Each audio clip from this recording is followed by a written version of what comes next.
Well, howdy. I'm talking about the woods that I like to use, and cherry.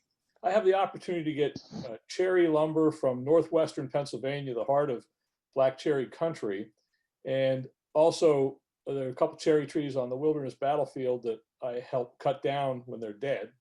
But one of the things I'll show you about cherry that I like a lot. This is obviously a sapwood and a heartwood, but I didn't varnish it or oil it. It's waxed, and you can see it has a nice light brown color. And this is 8 years old, and it hasn't been exposed to a lot of harsh sunlight, but it hasn't darkened very much at all. Let's see.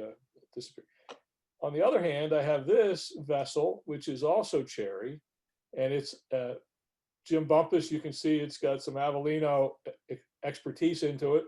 And it's, if you can see, it is pretty much darker, and it's only been exposed to the sunlight for 6 months.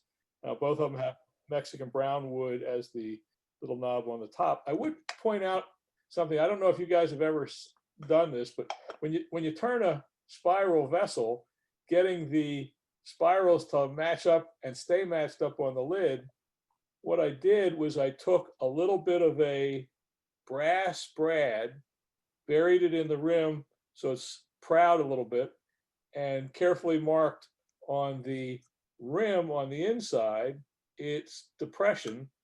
So when you put it together, they naturally lock up, lock up where they're supposed to in that brass depression. So that's one aspect of cherry. It's nice to turn. It's got, especially when it's green, it does check just a little bit, but it gives you a very nice finish and nice color, and always a warm feeling when you're handling it.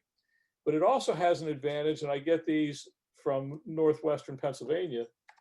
You can sometimes find the cherry with a burl, and you can see how that is a very dramatic look to it. This is a core out of a bigger bowl with a Naughton coring system, but just, you can't stop looking at it. Every time you look at it, there's something different. And then every once in a while, you get a burl that you say, wow, I've got this really great burl. It's going to be wonderful.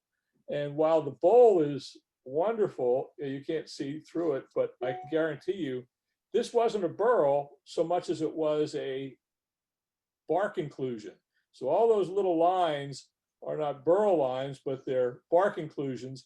And so you sometimes get a surprise where you're expecting this, you get this. And both are very nice. Nice to turn, nice to carve, nice to make hollow forms out. Cherry's a real forgiving and yet attractive wood. So those are the cherries. Now the wood I haven't turned a lot of variety, but this little sucker is willow. And I saw a guy cutting up a willow tree 15 years ago, and I asked if I could cut a chunk of burl off of it, and I did. And if you look at it, you can say, wow, that's really pretty neat. But it was miserable to turn. Turning it green, it was like, it was just wiry and frayed up and spindly and tear out. And it was almost coming unraveled as I was turning it. So I had to turn it, and then I dried it literally for 4 or 5 years. And then I was able to get a decent shape out of it. So if you ever get an opportunity to be given willow that's green for turning, run. So that's what I had to say about the woods that I'm familiar with and comfortable with.